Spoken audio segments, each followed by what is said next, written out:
રાજકોટના મંગળા રોડ પર થોડા દિવસ પહેલા ડોક્ટર અમિત હપાણીની હોસ્પિટલ બહાર મોડી રાત્રે ગેંગવોરમાં ધડાધડ ફાયરિંગની ઘટના બની। હવે રાજકોટ પોલીસે ગેંગવોરને નેસ્તનાબૂદ કરવા નિર્ધાર કર્યો અને ગુનેગારો સામે એક બાદ એક આકરી કાર્યવાહી શરૂ કરી છે। પહેલા સરઘસ બાદ હવે પેન્ડા ગેંગના સાગરીતો સામે ગુસ્સીટોકની કાર્યવાહી। પેન્ડા ગેંગના 17 સાગરીત વિરુદ્ધ પોલીસે ગુસ્સીટોક હેઠળ ગુનો નોંધી રાજ્યની અલગ અલગ જેલમાં મોકલ્યા। મુખ્ય સૂત્રધાર રાજુ ઉર્ફે રાજા જાડેજાને સાબરમતી જેલ હવાલે, પરેશ ઉર્ફે પરિયાને દાહોદ જેલ હવાલે।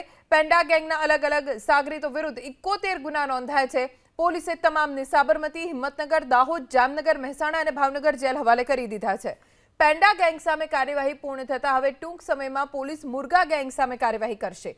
આ ગેંગના સાગરીતોને પણ ગુસ્સીટોક હેઠળ જેલ હવાલે કરી દેવાશે। પહેલા સરઘસ બાદ હવે પેન્ડા ગેંગના સાગરીતો સામે ગુસ્સીટોકની કાર્યવાહી। પેન્ડા ગેંગના 17 સાગરીત વિરુદ્ધ પોલીસે ગુસ્સીટોક હેઠળ ગુનો નોંધી રાજ્યની અલગ અલગ જેલમાં મોકલ્યા। મુખ્ય સૂત્રધાર રાજુ ઉર્ફે રાજા જાડેજાને સાબરમતી જેલ હવાલે, પરેશ ઉર્ફે પરિયાને દાહોદ જેલ હવાલે। પેન્ડા ગેંગના અલગ અલગ સાગરીતો વિરુદ્ધ 71 ગુના નોંધાયા છે।